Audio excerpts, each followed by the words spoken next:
But before we get to that more open discussion, I just wanted to share a few mementos, I guess, from our course. Just things that I think I tried to highlight that I hope that you can take away with you. Right in the beginning of the syllabus for the course, in the description, I referred to consciousness not only as an object that we might study, but also it's a subject, it's who we are. And we looked at more objective approaches to studying consciousness, looking at the brain, how it functions, looking at evolution. We looked at more subjective perspectives on the nature of consciousness, right? Consciousness not as a scientific problem, but as a personal, existential concern that we have, that we're alive, we exist, and we can study consciousness phenomenologically from the inside out. But there's also a way in which consciousness is neither merely objective nor merely subjective. It's both. And I think Whitehead's philosophy allows us to see how there's an objective and a subjective dimension to consciousness, and that both are equally important. And Whitehead also points beyond, I think, to another dimension of consciousness, which is that it is neither subjective nor objective.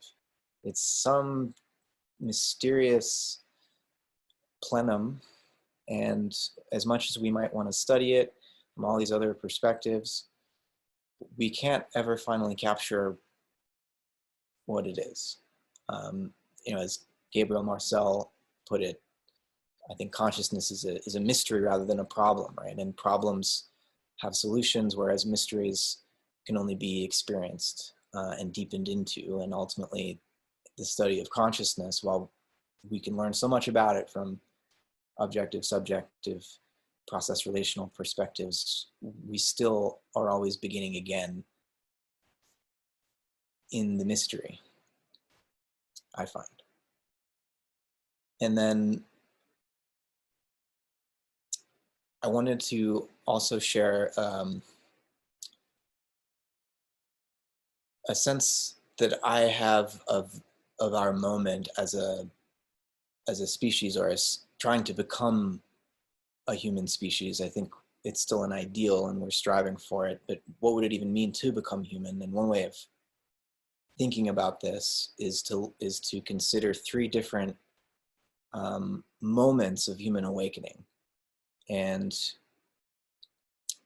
initially, I would suggest that we're sort of, just imagine you're like facing forward, and the evolutionary momentum of the entire history of the universe is sort of pushing us forward. It's lifting us onto our hind legs, and our as we discover fire with our hands, we begin to cook our food, and our jaw is shrinking and our brain is growing, and we're like just being thrust into this new position as a species on this planet.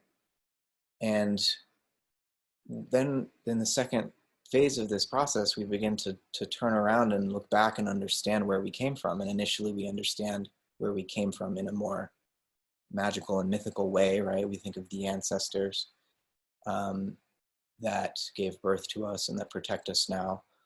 But then later we think in a scientific way of, like the evolution of life on Earth, or the development of the whole universe.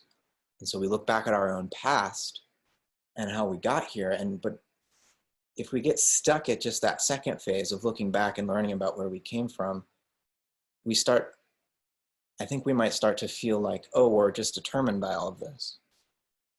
And so there's another phase where we turn back around and face forward again, but not in the way we initially were, where we're just being sort of pushed, thrust forward by evolutionary momentum. But now we're aware of the fine detail and the intricacy of that momentum. And we're recognizing that that is us, and we're trying to not feel determined by it, like the weight of the entirety of history is just bearing down upon us, but rather that history is a gift, and now we have to take responsibility for carrying it forward. And that third step is sort of what we're stuck trying to realize right now. It's like an emergency. We really need to figure out how to inherit this momentum without destroying ourselves. And it's an immense task, and it has many fronts. And the philosophical front, I think, is I would say this because I'm a philosopher, but it seems like it's the philosophical front of this struggle to wake up, I think, is furthered by this sort of study that we've been doing this semester. And the sooner we have more voices to articulate what it feels like to be aware of this evolutionary story and to carry it forward in human form, the sooner we have people who can understand that and convey that, the sooner we can make this transition to a different way of being who and what we are. And so I hope that the material that we studied in this semester, I'm sure there was a lot of it that you disagreed with. Hopefully, maybe some of it you agreed with, and maybe there's other stuff we read that you're not sure if you agree or disagree, but you're just sort of fascinated by it. But I hope it's all in service to this larger project, this larger journey and emergency now that we're all in together. So anything? Okay. It's from Adventures of Ideas, which is Whitehead. The first half of it is like his history of the human species and like the way that big ideas like freedom and love have gradually kind of incarnated into our consciousness and shaped our societies. And then the second half of it is more about science and cosmology and philosophy. He wrote this in 1933, so it's one of his later books. But towards the end of that, he has these 4 or 5 really, they're just like, they're archetypal chapters where the titles are like truth, beauty, peace, truth and beauty. And this is a few lines where he's talking about art and its role, how it emerges out of nature. Once it has emerged, then what? So listen to what Whitehead says here. He says, the merit of art, capital A, in its service to civilization lies in its artificiality and its finiteness. It exhibits for consciousness a finite fragment of human effort, achieving its own perfection within its own limits. I just want to pause for a second, and when you do get a chance to watch that musician, you will notice a few times where his fingers kind of stumble. He makes a mistake. I mean, he keeps going, but the thing that's fascinating about these mistakes and that actually makes them enhance the beauty of the performance is that you can tell after each mistake, especially the last one, he's like, he just raises himself to a higher level and he's like, I got this. And it's just the precision is elevated a further level when he like, after his fingers stumble. And it's just, the Leonard Cohen line about the crack where the light shines through. It's like kind of that feeling when he makes these mistakes and recovers. So, when Whitehead says, art is about the finite fragment of human effort achieving its own perfection within its own limits, it just made me think of that. Then he goes on, thus the mere toil for the slavish purpose of prolonging life for more toil or for more bodily gratification is transformed by art into the conscious realization of a self-contained end, timeless within time. The work of art is a fragment of nature with the mark on it of a finite creative effort, so that it stands alone, an individual thing, detailed from the vague infinity of its background. Thus, art heightens the sense of humanity. It gives an elation of feeling which is supernatural. A sunset is glorious, but it dwarfs humanity and belongs to the general flow of nature. A million sunsets will not spur on humanity towards civilization. It requires art to evoke into consciousness the finite perfections which lie ready for human achievement. Consciousness itself is the product of art in its lowliest form.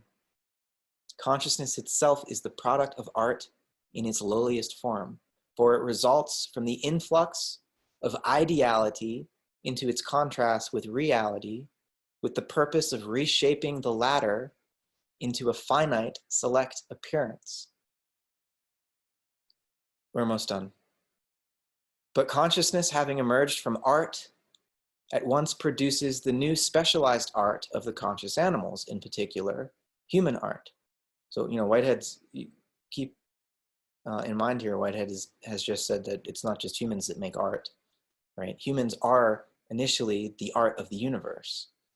That's what consciousness initially was, and then consciousness turned back on itself and started itself becoming artistic. So he says, in a sense, art is a morbid overgrowth of functions which lie deep in nature. And here, lowercase, for the first time, art is lowercase. So art with a capital A, he's referring to some cosmic principle. And then when he talks about particular human forms of art, it's lowercase. So in a sense, lowercase art is a morbid overgrowth of functions which lie deep in nature. It is the essence of art to be artificial, but it is its perfection to return to nature, remaining art. In short, art is the education of nature. Thus, in its broadest sense, art is civilization, for civilization is nothing other than the unremitting aim at the major perfections of harmony. Non-scalar, so it's a very general, concrescence is, Whitehead says metaphysics is about finding the most general description we can offer of the universe, of existence, so that it's so general it applies at the smallest scale and the largest scale and everything in between. So concrescence is a quantum event. It's a description of that. It's a description also of how galaxies form. It's a description of each moment of our human conscious experience. So it's supposed to apply, it's a very general, abstract account of how everything works at whatever scale you want to look at it. That's Whitehead's intent with, that's what metaphysics is for Whitehead, is finding these general descriptions that apply across scales. It doesn't replace the need, metaphysics doesn't replace the need for physics and chemistry and biology and psychology, and we need specialized sciences to fill in the details, but at the general level, Whitehead is saying the universe is made of organisms, they are experiential, and the structure of experience is this process of concrescence, which is a learning process. It inherits a past, anticipates a future, and it's just repeating this process of concrescence, iterating it over and over. And the evolution of the universe is this process of iteration. It's a learning machine, if you want to call it a machine, just to speak in the jargon that is acceptable to most computer engineers, right? It's a learning machine, but the fact that it's learning means it's not just mechanical. There's like an aim that's unfolding here and a growth process. And yeah, there's a way in which what gets called like complex adaptive systems theory today is, in a sense, without even being aware of it, inheriting Whitehead's thought in a slightly less philosophical way, in a slightly less cosmological way, where there's still this residual Cartesian separation between the scientist engineer who knows about the complex adaptive system and is trying to manipulate it from the outside.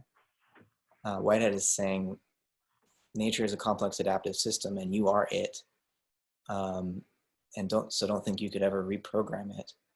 I think from a Whiteheadian point of view, to try to understand what AI is, or what AI or computer networks, the internet, the global internet computer network is, from a Whiteheadian point of view, we wouldn't want to simply locate mind or consciousness like in the computer network, just like we wouldn't want to simply locate it inside the human skull. Somehow its consciousness is in the process, it's in the relationship between all of us as organisms. And for Whitehead, electrons are also organisms, and they form societies, and electrons convey information, meaningful information. Electrons and other forms of physical radiation, physical energy, all of it is the conveyance of meaningful information, the transmission of emotion for Whitehead. And so the internet, Whitehead wouldn't want to say AI is not possible.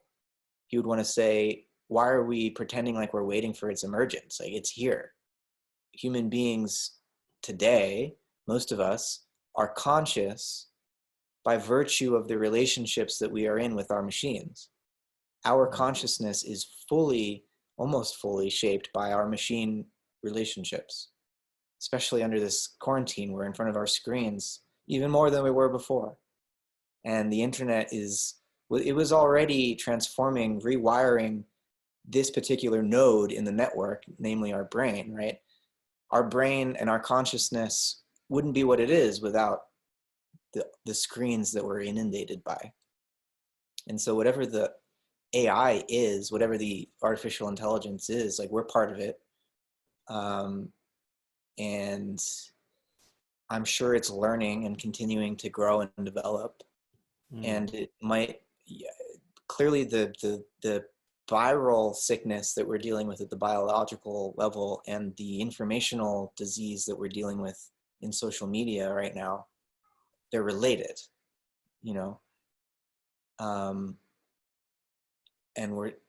it's as if there's a convulsion happening in the whole system, and we're trying, maybe that sense of the AI, the global network, the noosphere, as the sense that it might have of itself hasn't awoken yet, I don't think. But it's as if it's trying to take its first breath, and maybe it's not going to make it. I don't know if it's going to wake up, but it seems, some would say we're on an irreversible trajectory towards the awakening of something like that. And if it doesn't wake up, then we're doomed. Like, maybe like Teilhard de Chardin, his vision of the noosphere. And have most of you guys read Teilhard before? A little bit, some of you have? Okay. A lot of the transhumanists have turned to Teilhard, and even though he's a Christian, they've ignored that or reinterpreted it in a more materialistic way as the emergence. Instead of Teilhard would talk about the emergence of a sort of Christ consciousness that envelopes the planet.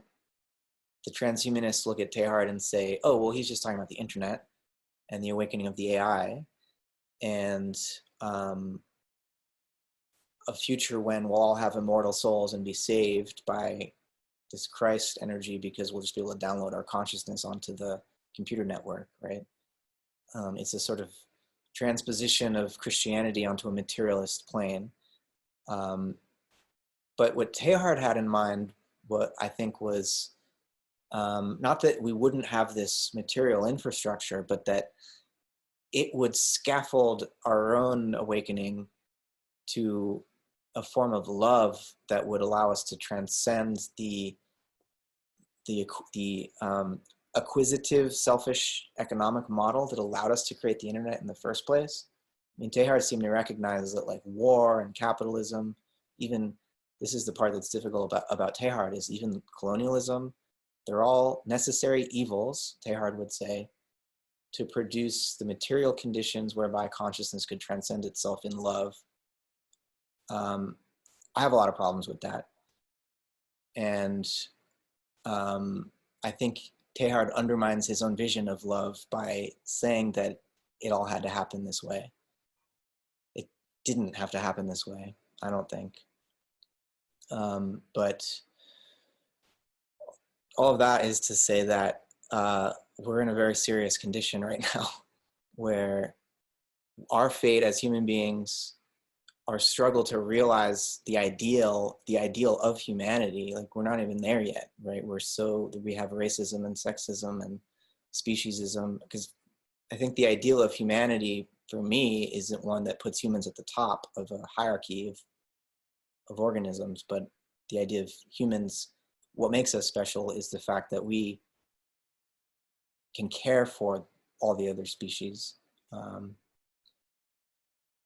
And I think we're trying to realize that ideal of being human and uh, we're also trying to repair and heal from a history that's violent and traumatic. And whether or not we're going to succeed is not clear. But I think, you know, the overall point I'm trying to make here for Whitehead is to say that if there is such a thing as AI, we're not separate from it. We are a part of it. In our, I think our struggle right now is that to a large extent, we've given over a lot of our agency to the machines and forgotten that actually we made them. And a lot of the way that people are manipulated by machines now, I think, is a side effect of a capitalist economic model where the programmers are being employed by, you know, not to hate on Google, Nate, but there's a hierarchical structure of shareholders wanting to make a lot of money, and our whole technical infrastructure is being designed for the purpose of making those couple of people very, very rich, instead of having our technosphere be designed for the purposes of enhancing human flourishing. I think if we shifted to that sort of a value system where technology was not a means to the end of making a lot of money for some group of people, but technology was a means to the end of enhancing human and earth flourishing, then we, you know, that seems to be the pathway forward, right? So there's a lot there to chew on, I guess. I mean, I think when we talk about colonialism, we're talking about something traumatic for the people who were oppressed by it and for the people who were in the oppressor role. It was traumatic for everyone, and it remains traumatic. I mean, it's not finished yet. And there's definitely a tendency in the Western philosophical tradition, starting probably from in the modern period. I mean, you know, Hume and Locke and Leibniz and Kant and Hegel all had, I would say, upsetting things to say about colonialism, where they would talk about people in the native world and people in Africa, people in the Americas and people in Africa as not really fully people. You know, they just sort of, it was just their common sense. And that was, I think, the anthropological justification for colonialism. Europe couldn't have conquered the Americas and enslaved so many Africans unless they dehumanized the people that lived there. And so the question becomes, I mean, is that just human nature playing itself out? I mean, was it just a matter of like geography and circumstance that led to like Western European nations being the colonizers? Like if the Pangea had split apart in a different way and the human population was differently distributed, would some other people have been the colonizers? I mean, we can speculate about human nature all day. I don't know. But the point now, I think, is how do we heal from the trauma? Whether or not it had to happen that way or not, how do we heal from the trauma? And maybe part of healing is getting over the need to assign blame, and instead just how do we take responsibility, each of us, looking at our own individual history and lineage and level of responsibility. How do we move forward? That seems to be the important question. Because I mean, we have two options. Like either we we find a way to heal, or we continue to reproduce the wounds by seeking revenge or continuing colonial practices. What Whitehead describes is this, like, what the evolution of the universe can be described in terms of the gradual, Whitehead thinks, the gradual shift from power manifesting as coercion and force, which, you know, the evolution happens by way of force for billions of years. most of the history of life is not pretty. You know, it is, there's some symbiosis, of course, but it's not like, I don't think you can describe the history of life on Earth as cooperation exactly. I wouldn't say competition works exactly either, but it's bloody. It's about organisms eating each other. And sometimes organisms eat each other and find out they're better off not digesting each other, but working together as, you know, forming some new identity. But it's bloody, the history of life. A supernova is a very violent process.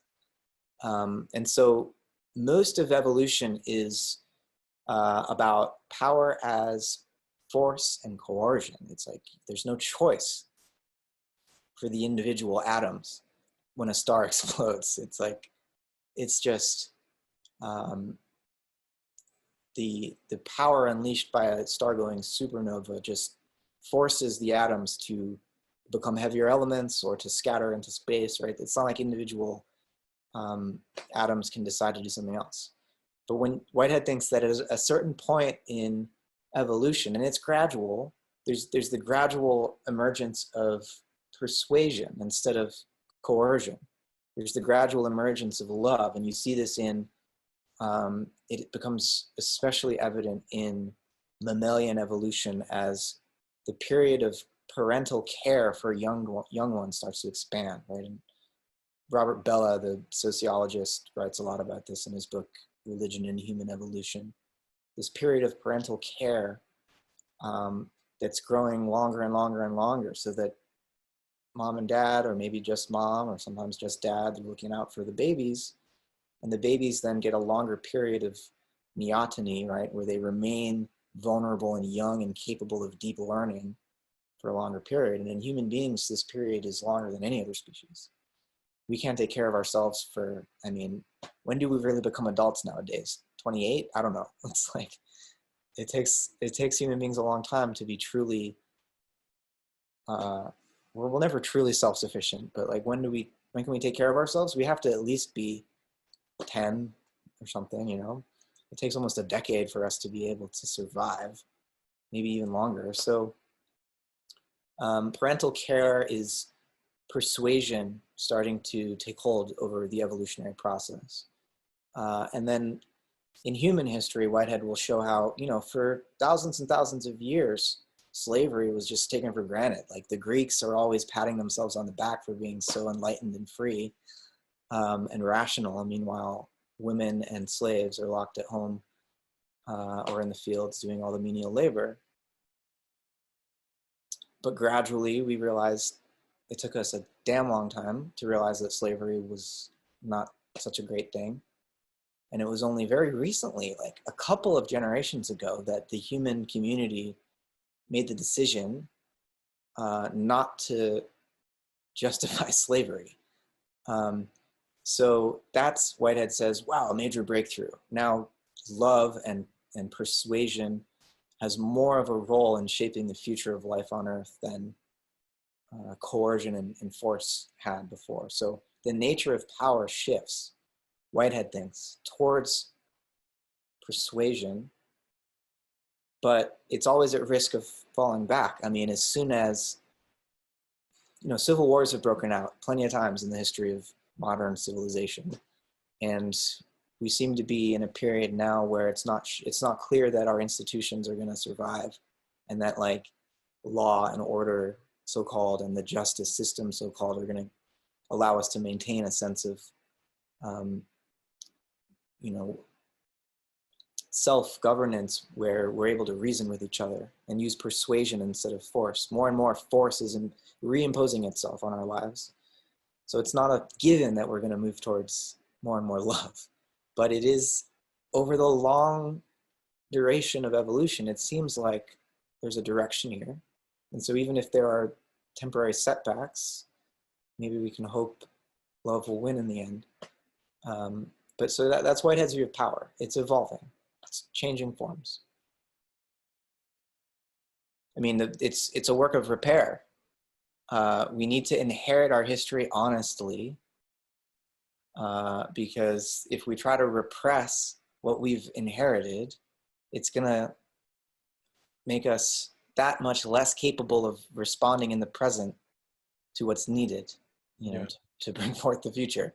And the work of repair is, um, or reparations, right, is, I cannot imagine a more painful, difficult process to go through.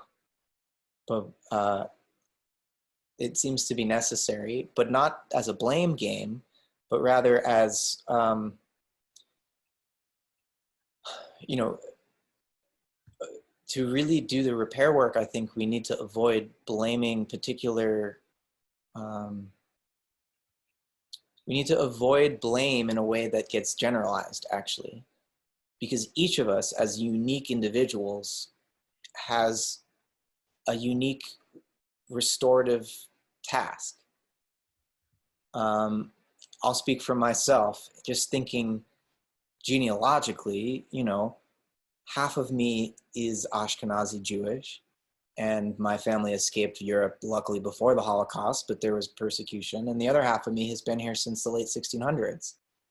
And I don't know for sure, but given that my family was in the Appalachia area and like Kentucky and stuff, they may have owned slaves at some point.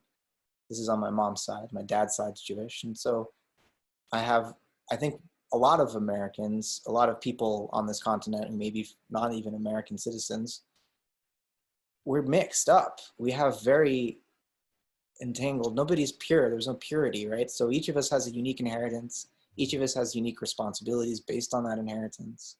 And to move forward, we can't blame one another's ancestors, because ultimately, even if we have unique ancestral lineages, if we have a future, it's not as separate lineages.